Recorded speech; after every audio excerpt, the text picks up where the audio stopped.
Vamos a continuar entonces con la unidad número 5, que es con la que estamos trabajando.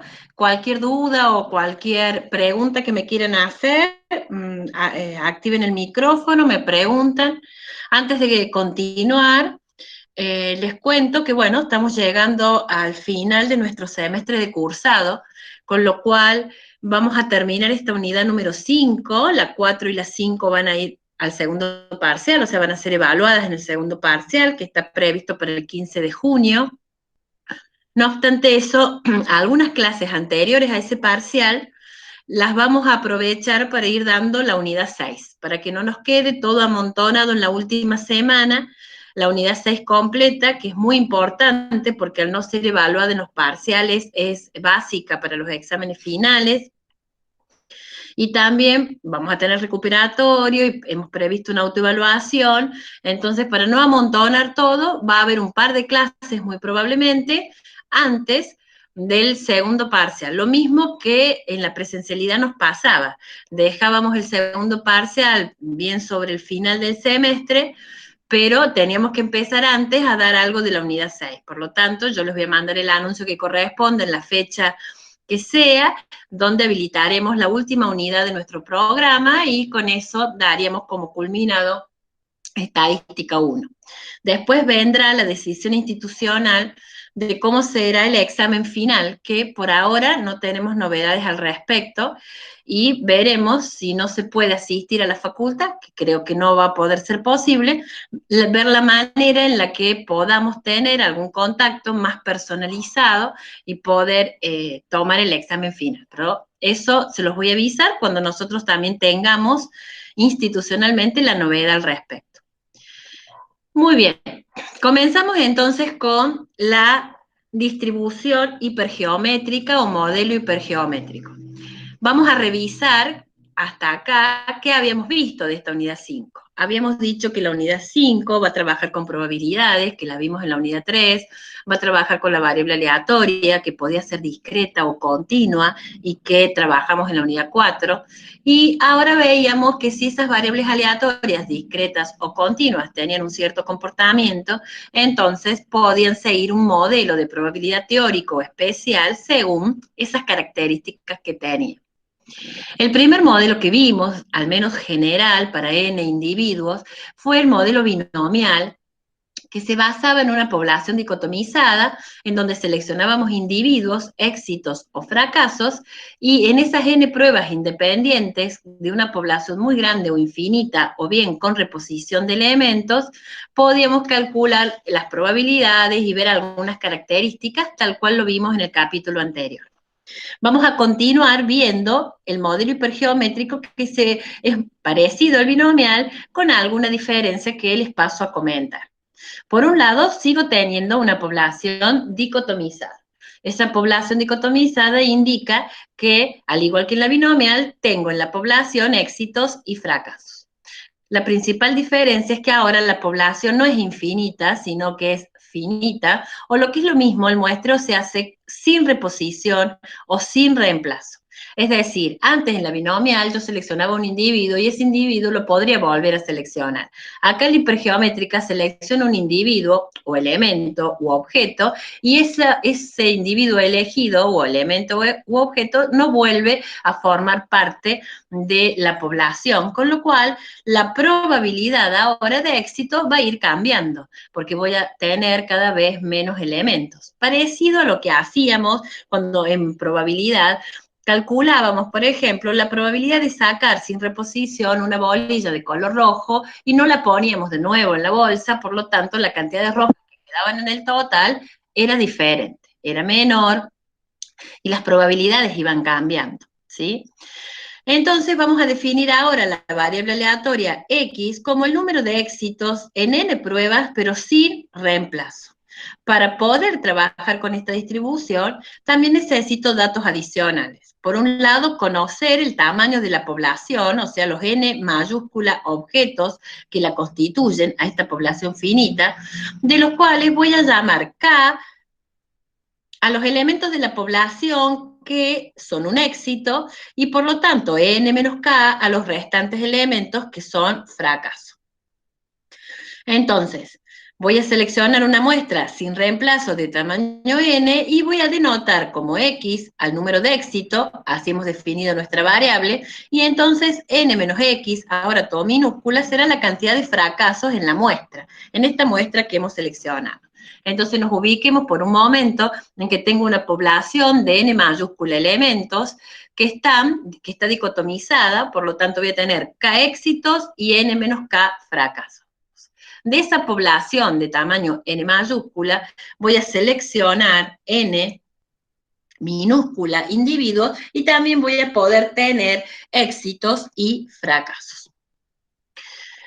Esta distribución hipergeométrica va a tener una función de probabilidad o función de cuantía que va a estar dada por la siguiente expresión. Esta expresión no es otra cosa que el resultado de buscar una probabilidad según el enfoque clásico. El enfoque clásico decía que la probabilidad de un evento estaba dada por la cantidad de casos favorables a ese evento dividido la cantidad de casos posibles.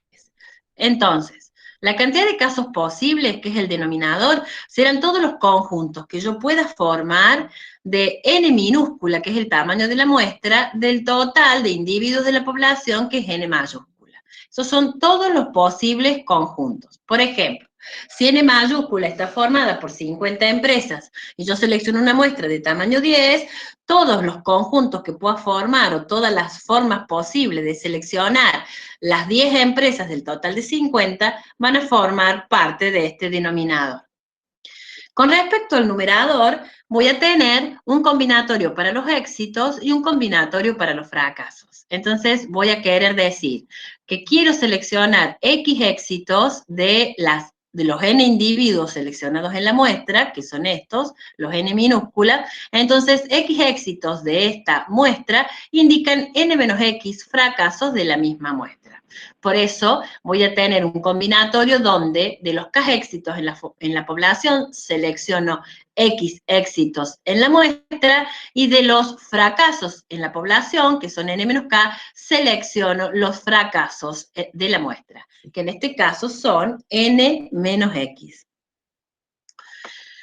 Luego vamos a ver el campo de variación de esta variable X. Y ojo acá, porque parece que hay mucha simbología, pero sin embargo es sencillo darnos cuenta de que al tener la población conocida y tener la cantidad de éxitos y fracasos, yo voy a tener como límites, digamos, valores de la X que están restringidos según sea la cantidad de éxitos o de fracasos en la población. Por eso decimos que la X, que va a ser una variable aleatoria discreta, va a tomar valores que van. En el caso del límite inferior, podría ser 0 éxitos, o bien va a estar dado de alguna manera por la cantidad, digamos, de éxitos que haya en la muestra o la cantidad de fracasos que haya en esa muestra. Esto quiere decir, que acá lo ejemplifico, que a veces no tengo en la población una determinada cantidad de fracasos o de éxitos que me permitan seleccionar a mí los individuos en la muestra. ¿Sí? Por ejemplo, si una población tiene solo 5 éxitos y yo tomo una muestra de tamaño 7, X no puede asumir un valor que vaya hasta 7, va a tener que asumir hasta 5 porque 5 son los éxitos en la población. Y lo mismo el tema de los fracasos. Entonces, por ejemplo, para aclararlo mejor, si yo tengo una población de tamaño 10 y tengo que la cantidad de éxitos en la población es 4 y la cantidad de fracasos es 6, cuando seleccione una muestra de tamaño 5, por ejemplo, ojo acá, ¿cuántos éxitos voy a poder seleccionar? ¿Puedo seleccionar 0 éxito? Y si selecciono 0 éxito es porque voy a tener 5 fracasos. ¿Existen 5 fracasos en la población? Sí, existen. Existen 6. Por lo tanto, el mínimo valor de la variable puede ser 0. Y el máximo valor pueden ser 5 éxitos. Y me fijo, ¿cuántos éxitos tiene la población? Y no tiene 5, tiene 4. Por lo tanto, yo voy a tener que el máximo valor posible es 4. Entonces, ¿qué valores asume esta variable? El mínimo fue 0 porque había fracasos suficientes para, digamos, llegar hasta 5, que era el tamaño n, pero el máximo no puede ser 5 porque no hay éxitos suficientes para llegar al valor 5. Entonces, estos van a ser los valores que irían en esta expresión teórica que tenemos acá. Veamos otro ejemplo. Sí, ¿tengo Patricia, alguna pregunta? una compañera dice que hay varios alumnos que están tratando de ingresar a la reunión un poco tarde. Sí, es un poco tarde. 5 minutos más les dimos. A ver. Uno solo tengo hasta ahora. Bien.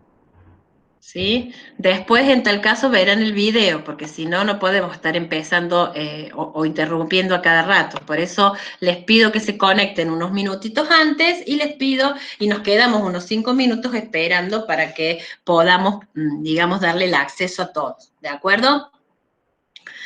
Continúa entonces. Veamos otro ejemplito. Si yo ahora tengo que n sigue siendo 10, pero la cantidad de éxitos es 6 y la cantidad de fracasos es 4, entonces veamos qué sucede acá con el rango de variación de la variable x.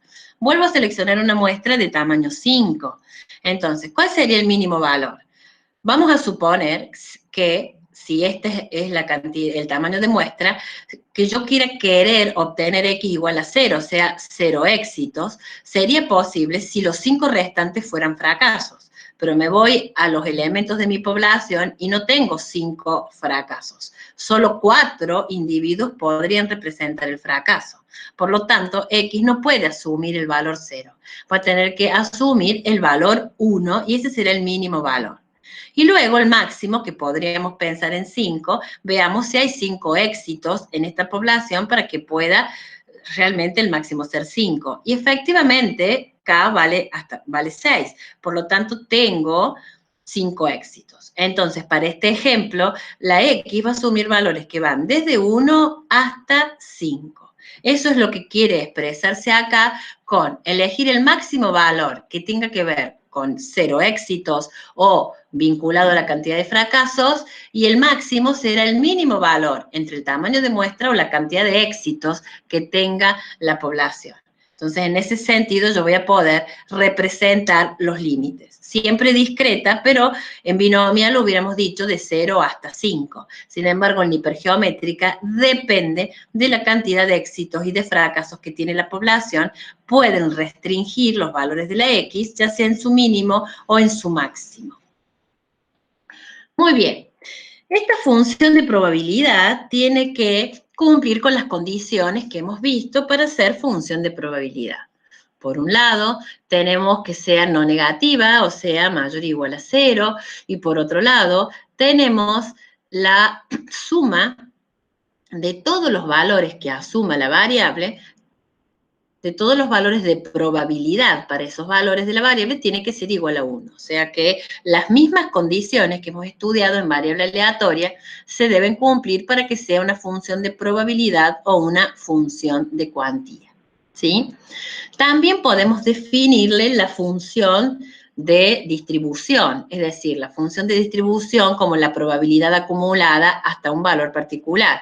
F mayúscula de U, vamos a llamar U a un valor particular, o lo que es lo mismo, la probabilidad de que X acumule hasta U inclusive, porque es una variable discreta, y recuerden que la función de distribución es una función creciente cuyo mínimo valor es 0 y su máximo valor es 1. Por lo tanto, en el campo de variación que puede tener la X, por supuesto que hasta el valor particular que le hemos asignado, la estructura de la función de probabilidad, ¿sí?, se va a corresponder con una suma desde el mínimo valor hasta ese valor particular. Ahora, menos que el mínimo, digamos, va a tender a 0, y más que el máximo, o a medida que se aproxime al máximo, entonces vamos a tener el valor de 1 en la probabilidad. Como cualquier función de distribución, nos interesa tener en cuenta que esta función de probabilidad o de cuantía debe ser sumada para todos aquellos valores desde el mínimo hasta el valor particular para poder encontrar la probabilidad acumulada hasta ese valor. Habíamos visto en el modelo binomial que el valor esperado, la esperanza de esta variable x, era n por p, siendo n el tamaño de la muestra o la cantidad de elementos o de pruebas que realizamos y p la probabilidad de éxito. Dijimos que para este modelo hipergeométrico, como estamos haciendo selecciones sin reposición, esa probabilidad de éxito en realidad va cambiando. Va cambiando en cada una de las extracciones que hacemos. No obstante ello, en términos generales, la esperanza o el valor esperado de una variable X hipergeométrica tiene la misma estructura N por P. Nada más que en vez de escribir P, que lo podríamos haber hecho, de hecho hay libros que así lo hacen, la vamos a reemplazar a esta P por la probabilidad de éxito real en la población, que se debe a la cantidad de éxitos K sobre el tamaño de la población. Este cociente no es otra cosa que la probabilidad de éxito en la población, por lo tanto puedo escribirla la esperanza de la variable hipergeométrica de esta forma, y también hubiese estado correcto si hubiéramos puesto N por P, sabiendo que P es K sobre N. Para el caso de la varianza, tenemos que tener en cuenta algo más. No solamente considerar la varianza de la binomial, que la estamos tomando como referencia, y que está dado por n veces la probabilidad de éxito por la probabilidad de fracaso, sino que acá también tenemos que tomar en cuenta algunas correcciones que hay que hacerle a la varianza para poder calcular correctamente la varianza de este tipo de variables. Por un lado, la varianza de esta variable hipergeométrica va a estar dado por n, que es el tamaño de muestra, por la probabilidad de éxito, que va a ser k sobre n, por la probabilidad de fracaso, que va a ser el total de fracasos sobre el tamaño de la población, por un factor de corrección que se llama factor de corrección para poblaciones finitas. O bien estemos ante un caso de experimento sin reposición o sin reemplazo, la varianza le vamos a agregar este factor de corrección, que está dado por el tamaño de la población menos el tamaño de la muestra sobre el tamaño de la población menos 1. Este factor de corrección pretende, si el n minúscula representa un porcentaje de la población, por ejemplo, mayor al 5%, este cociente me va a dar un valor que va a ser menor que 1, ¿sí? Porque el numerador va a ser más chico que el denominador y entonces este cociente va a ser un número menor que 1. Cualquier expresión que yo multiplique por un número menor que 1, 0, algo, va a hacer que la varianza se achique entonces, o sea que el total de lo que yo estoy calculando, que es la varianza, sea un valor más pequeño que si no tuviese este factor de corrección. Entonces, quiere decir que cuando estoy ante tipos de experimentos como este modelo hipergeométrico, la varianza puede quedar sobreestimada, o sea, con un valor más grande que el que realmente tiene, y por eso es necesario corregirla. Corregirla implica entonces agregarle este factor de corrección para poblaciones finitas. Que por supuesto que si n llega a un extremo, por ejemplo, este n minúscula fuese muy grande, tan grande como n mayúscula, este numerador quedaría prácticamente tendiendo a 0, si este minuendo y este sustraendo fuesen casi iguales. ¿Sí? El hipotético caso en que este n sea lo suficientemente grande. Eso quiere decir entonces que la variabilidad en estas pruebas que realizamos va a tender a 0, no va a existir, porque estaríamos trabajando prácticamente con toda la población. Y si la n fuese muy, pero muy pequeña, tan pequeña que es cercana a 1, este cociente me daría 1, porque numerador y denominador serían muy parecidos. Por lo tanto, la varianza sería igual que si el muestreo fuese con reemplazo. Es decir, no tendríamos prácticamente necesidad de hacer ningún tipo de corrección. Entonces, repito, este factor de corrección de poblaciones finitas es necesario tenerlo en cuenta para que estime correctamente o calcule correctamente a la varianza cuando se trata de experimentos sin reposición o sin reemplazo, o lo que es lo mismo con poblaciones finitas. Y si el tamaño de muestra superase el 5% del tamaño poblacional, entonces este coeficiente sería un valor menor a 1 y podría corregir esta varianza que si no lo ponemos estaría sobreestimada o sobredimensionada y de esta manera podemos expresar su correcto valor. De ahora en más, cualquier experimento o cualquier prueba estadística que realicemos que se mencione que es sin reposición o sin reemplazo, debe tener en su varianza a este factor de corrección para poblaciones finitas. Resumamos entonces qué hemos visto de este modelo hipergeométrico. Por un lado, la función de cuantía, donde le vamos a poner los límites, las restricciones, donde no necesariamente va a coincidir con la binomial, que los límites van a ir desde 0 hasta n, porque está dependiendo de la cantidad de éxitos y de fracasos en la población, y 0 entonces para cualquier otro valor. Luego vimos la esperanza como n por la probabilidad de éxito en la población y la varianza como n por la probabilidad de éxito y la de fracaso corregida con este factor de corrección. Obviamente que con esta varianza yo puedo hacer la raíz cuadrada y encontrar la desviación estándar, es la raíz cuadrada de todos estos factores que tienen acá, y luego con la desviación estándar sobre la media o la esperanza puedo calcular coeficiente de variación si así hiciese falta. Entonces, ¿qué características tiene este modelo hipergeométrico? Y que la población es dicotomizada y es finita, que el muestreo se realiza sin reemplazo, por lo tanto la probabilidad cambia de individuo en individuo, de prueba en prueba, debido a que me van quedando menos elementos en la población, me van quedando menos éxitos o menos fracasos, y eso hace que las probabilidades vayan cambiando. Veamos el siguiente ejemplo. Dice que un lote contiene 60 piezas de un proveedor local y 40 piezas de un proveedor de otra provincia. Si se seleccionan 5 piezas al azar sin reemplazo, acá están las preguntas. ¿Cuál es la probabilidad de que todas sean del proveedor local? ¿Cuál es la probabilidad de que 3 o más sean del proveedor local? Y después vamos a ir viendo todos los incisos en particular. Acá hay un recordatorio y es verificar que se trata de una hipergeométrica porque ese es el ejemplo que queremos establecer acá. En primer lugar, necesito el tamaño de la población y lo tengo. 60 piezas de un proveedor local más 40 piezas de otro proveedor de otra provincia. O sea, el n mayúscula va a ser 100. ¿Sí? Habrá que ver, si el proveedor local lo consideramos como el éxito, entonces K será 60 y N menos K serán 40.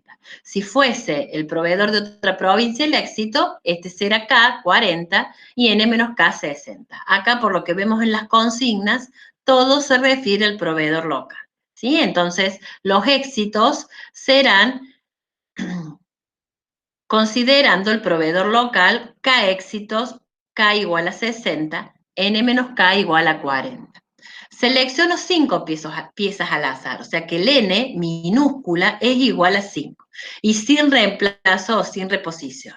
Es decir, que tenemos todas las condiciones, población finita, éxitos y fracasos en la población, y la indicación de que es sin reemplazo, ¿sí? Que podría no haberlo dicho que es sin reemplazo, sin embargo, con los datos de la población finita podríamos haber ya aplicado este modelo hipergeométrico. Veamos lo que dice el inciso A. ¿Cuál es la probabilidad de que todas las piezas sean del proveedor local? Es decir, quiero la probabilidad de que X igual a 5 éxitos para un N que dijimos que vale 100, donde K vale 60 y donde el tamaño de muestra que seleccionamos es de 5. Si voy a Infostat, le tengo que ingresar el tamaño de la población, que para Infostat no es una N mayúscula, es una M minúscula. Le tengo que poner la cantidad de éxitos en la población, que para nosotros es 60, y para Infostat, en vez de K mayúscula, le va a llamar K minúscula, y el 5, que sería el N, ese coincide exactamente como lo llamamos nosotros, que es la muestra o la cantidad de piezas seleccionadas sin reposición. Le debo dar estos 3 elementos porque de esta manera me va a poder calcular las probabilidades. Todos esos elementos caracterizan a una hipergeométrica. Entonces, si yo le pongo el valor 5 porque quiero la probabilidad de que X sea igual a 5, me voy al tercer renglón de posibilidades, donde dice que la probabilidad de X es igual, exactamente igual a un valor particular, en este caso el 5 que le hemos puesto, y la probabilidad es 0,0725, que es lo que estamos buscando.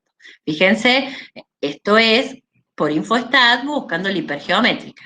Si no lo hacemos a través de algún aplicativo, tendríamos que resolverlo. Y para resolverlo, tendríamos que expresar los combinatorios, que lo puedo hacer con la C de combinatorio de 60 tomados de A5, o bien con esta notación que se refiere a los arreglos, ¿sí? Que es lo mismo, arreglos o combinaciones, nada más que en vez de tener abajo como subíndice del combinatorio el 60 y arriba el 5, se expresan de esta manera, en este orden, 60 y 5. Entonces, lo mismo, una misma notación para los combinatorios, los resuelvo como ya lo sabemos resolver, que lo puedo hacer a través de una calculadora, y entonces luego de hacer la cuenta voy a encontrar este mismo valor.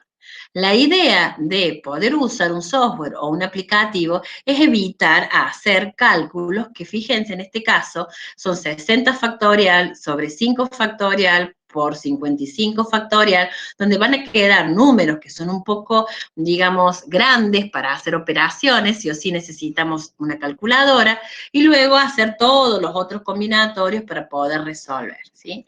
No obstante ello, y acá tener cuidado, si no tenemos la posibilidad en el parcial o en el final de entrar a un aplicativo o al InfoStat, debe quedar indicado de la mejor manera posible la resolución del ejercicio para que podamos identificar que realmente se trata de una hipergeométrica. O sea, quien resuelve este ejercicio y simplemente ponga que es la probabilidad de que x sea igual a 5, cierre el paréntesis y nada más, no nos da indicios de que entendió que se trata de una variable x con distribución hipergeométrica. Entonces, ¿qué hacemos? Y bueno, indicamos los otros elementos que la caracterizan y escribimos cuál sería la función de probabilidad que le corresponde. Entonces, con esta expresión, que es la única que se va a definir de esta manera, nos queda claro entonces que estamos ante una distribución hipergeométrica. Veamos el inciso B. Dice, ¿cuál es la probabilidad de que 3 o más piezas sean del proveedor local? Entonces, 3 o más piezas será la probabilidad de que X sea mayor o igual a 3 para un N, un K, un N minúscula, y si tengo la posibilidad de ir al aplicativo, elijo hipergeométrica, pongo los valores, siguen siendo 165.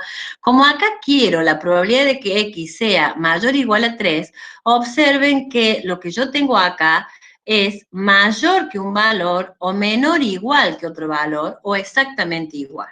Entonces, según lo que me va a devolver, será como yo voy a poder expresar esto. Si yo pongo el 3 directamente acá, no encuentro la probabilidad de que X sea mayor o igual a 3. Encuentro la probabilidad de que X sea mayor, ¿sí?, que 2.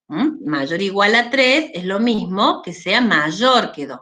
Entonces, pongo el 2 y lo que está acá va a ser la respuesta a mi ejercicio. O bien, digo, si quiero la probabilidad de que X sea mayor o igual a 3, será la probabilidad de que X valga 3, más la probabilidad de que X valga 4, más la probabilidad de que X valga 5, y entonces encuentro los tres valores, busco uno por uno y sumo, ¿sí? O bien digo, si 1 es la probabilidad total, menos la acumulada hasta 2, ¿sí? La acumulada hasta 2 la tienen en este renglón acá, x menor igual a 2, 0,3138, y de la resta yo deduzco el mismo valor que busqué antes. O sea, yo tengo varias alternativas para encontrar el valor de probabilidad, o sumando los valores de probabilidad puntuales, o bien usando la función de distribución acumulativa, o bien podría haber utilizado la expresión del inciso anterior, esta que tenemos acá, pero como no es una sola, acá dije que era la probabilidad de que X valga 3, 4 y 5, podría haber puesto el sumatorio para X que va de 3 a 5 de la expresión de los combinatorios. Y también podría haberlo dejado planteado de esa manera. Veamos el ejercicio C. ¿Cuál es la probabilidad de que a lo sumo 2 piezas sean del proveedor local? Entonces, a lo sumo 2, menor o igual a 2, es la misma pantalla que teníamos anteriormente, pero como ahora solamente quiero la probabilidad acumulada 2, me lo da directamente en este cuadro de diálogo, ¿sí? El 0,3138, y esa es la probabilidad que estamos buscando. Sigamos con el inciso D. nos pide cálculo esperanza y varianza del número de piezas del proveedor local. Entonces, para la esperanza será n veces la probabilidad de éxito, 5 era n, K sobre n eran los datos poblacionales, 60 sobre 100, y encuentro que el valor esperado es de 3 piezas en promedio del proveedor local. Para calcular la varianza, aplico también la estructura que vimos, n, que es 5, k sobre n, la probabilidad de éxito, n menos k sobre n, la probabilidad de fracaso, y luego tengo el factor de corrección, n menos n sobre n menos 1. En este caso será 100 menos 5, 95, sobre 100 menos 1, 99. ¿Sí? Y de esta manera aplico el factor de corrección que si este valor no incide prácticamente, porque fíjense qué parecido el numerador y el denominador, con lo cual esto tiende a ser 1, no obstante ello, el factor de corrección conceptualmente debe corregir la varianza en el caso de este tipo de problemas sin reposición, ¿sí? No obstante, si en este caso no afecta demasiado, está correcto que lo tengamos y lo pongamos porque de esta manera calculamos la varianza para este tipo de variables. Y en este caso será 1,15, muy cercana a 1 a la varianza, y como dijimos antes, yo puedo calcular desviaciones estándar, coeficientes de variación, etc. ¿Cómo vamos hasta acá? ¿Vamos entendiendo? Sí, profe. ¿Sí? Bien. Entonces, hemos visto hasta ahora dos distribuciones. La distribución binomial y la distribución hipergeométrica, ¿sí? ¿Tienen alguna duda hasta acá de la materia? ¿Algo que quieran preguntar? Yo sigo sin entender eso de mínimo y máximo. O sea, lo anterior es... Sí, lo que pusimos acá con los ejemplos. Sí. Por ejemplo, lo que yo les digo es que si esto hubiese sido una variable binomial, yo sé que la X asume valores que van entre el 0 y el 5, ¿sí? Porque estoy considerando una muestra de tamaño 5. Como en binomial yo selecciono un individuo y ese individuo lo vuelvo a poner, entonces tengo 0 éxitos, 1 éxito, 2 éxitos, etcétera, hasta 5. Pero acá en la hipergeométrica, yo, además de que no lo vuelvo a poner y el individuo lo voy sacando, tengo la limitación que es la cantidad de éxitos y de fracasos que tiene la población. Entonces eso hace que no necesariamente la variable asuma valores de 0 a 5. Y por eso pusimos este ejemplo. Si la muestra es de tamaño 5 y los valores en una binomial, para usarlo como referencia, hubieran ido del 0 al 5, analicemos en cada uno de esos extremos qué pasa con la hipergeométrica. Supongamos que el n vale 0. Perdón, el éxito sea 0. N ya sabemos que vale 5. Si X vale 0, estoy diciendo que en esta muestra de tamaño 5 tengo 0 éxitos. Si tengo 0 éxitos, ¿cuántos fracasos puedo tener? Los 5 restantes, para que de esa manera yo selecciono la muestra de tamaño 5. Entonces, X puede ser 0 y X puede ser 0 siempre y cuando yo tenga 5 fracasos en la población, porque si no tengo 5 fracasos no va a poder ser 0. Me voy a los datos poblacionales y encuentro que la población sí tiene 5 o más fracasos, porque tiene 6. Por lo tanto, puedo tener 0 éxitos, ¿sí? Porque los otros 5 van a poder ser fracasos. El mínimo valor para esta variable hipergeométrica irá desde el 0, 1, 2, 3. Vemos qué pasa en el límite superior, o sea, ¿puedo tener 5 éxitos en esta muestra? Y vamos a ver si la población tiene 5 éxitos. Me voy a los datos poblacionales y no hay 5 éxitos en la población. Si K vale 4, que es la cantidad de éxitos en la población, nunca yo voy a poder elegir 5. Puedo elegir hasta 4. Entonces, ¿cuál es el máximo valor? Y hasta 4. Quiere decir que X puede asumir el valor 0, 1, 2, 3, hasta 4. ¿Sí? Ahí tengo la restricción del mínimo valor entre N y K. N era 5, K era 4, el mínimo de esos dos, 4, es el que hemos elegido acá. Y puedo mirarlo con este ejemplo donde cambié los datos justamente para ver las diferencias. Vuelvo al razonamiento como lo hemos hecho hasta recién. Si yo hubiera seleccionado una variable que es binomial, X cantidad de éxitos, podría asumir valores que van de 0 a 5. Vamos a ver ahora que tengo el dato de los éxitos y fracasos en la población, si lo puedo hacer. Entonces digo, vamos a ver, si X fuese 0, que es el mínimo valor que puede tener, quiere decir que los 5 restantes son fracasos. ¿Tengo 5 fracasos en la población? Me voy a mis datos y observo que la cantidad de fracasos no es 5 o más, es 4. Por lo tanto, 0 éxito no puedo seleccionar porque no tengo 5 fracasos, tengo 4. Entonces, ¿cuántos éxitos voy a tener que tener como mínimo, dado la cantidad de fracasos que tengo? Y uno solo. ¿Sí? No puedo tener 0, repito, porque no hay 5 fracasos. Debo tener como mínimo un éxito para que me alcancen los fracasos en esta selección de 5 individuos o 5 elementos. Entonces, el primer valor de la variable hipergeométrica va a ser 1. 2, 3, 4 y veamos qué pasa con el límite superior. 5. ¿Puedo tener 5 éxitos? Y depende si la población tiene 5 éxitos. Voy a mis datos y encuentro que la población tiene 6 éxitos. O sea, los éxitos me alcanzan, son mayores que 5. Entonces, el máximo valor posible de la variable va a ser 5. ¿Sí? O sea, ni de 0 a 5 como era en la binomial, ni de 0 a 4 como era para estos datos, sino que acá es de 1 a 5 porque tengo otros datos. ¿Qué quiero decir con esto? Que acá para tomar la muestra de tamaño n y discriminar en éxitos y fracasos, debo tener en cuenta los éxitos y fracasos que tiene mi población.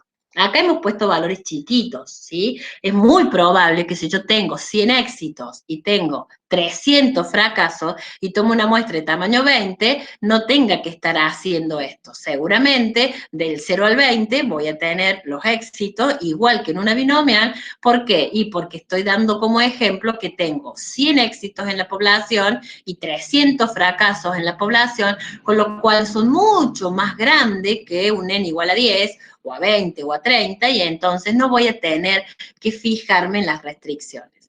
Pero cuando el tamaño de la muestra o las selecciones que haga es similar a los éxitos y fracasos, esos números cerquitas, porque tengo una población pequeña, ahí sí tengo que tratar de razonar e interpretar qué valores podría asumir la variable en este caso.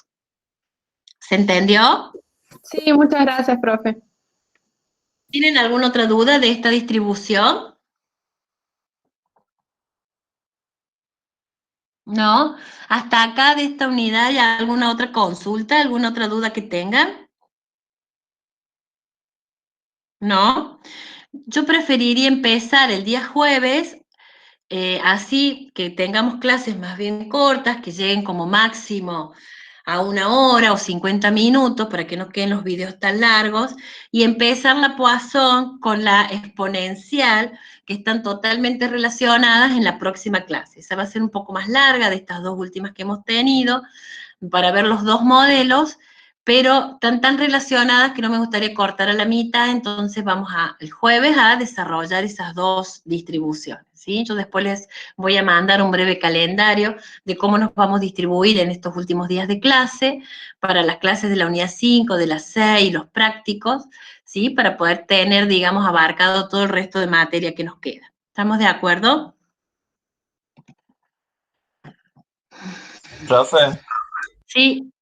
entonces la unidad 6 la vamos a ver un tiempo antes del segundo parcial o Sí, después.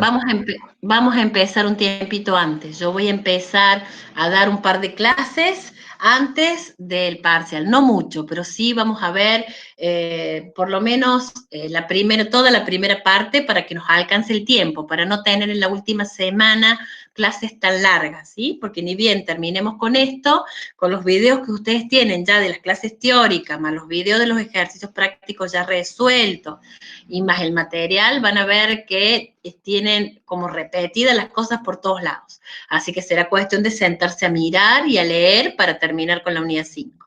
Y vamos a empezar las 6 para que nos alcance bien el tiempo de las 6. Es como que le hemos dedicado bastante tiempo antes del segundo parcial, pero para no hacerlo mucho antes, digamos, y le dimos un poco más de tiempo y entonces nos va a quedar, en la presencialidad siempre nos pasa lo mismo. 1 o 2 clases teóricas antes, empezamos la última unidad. Bueno, listo, gracias.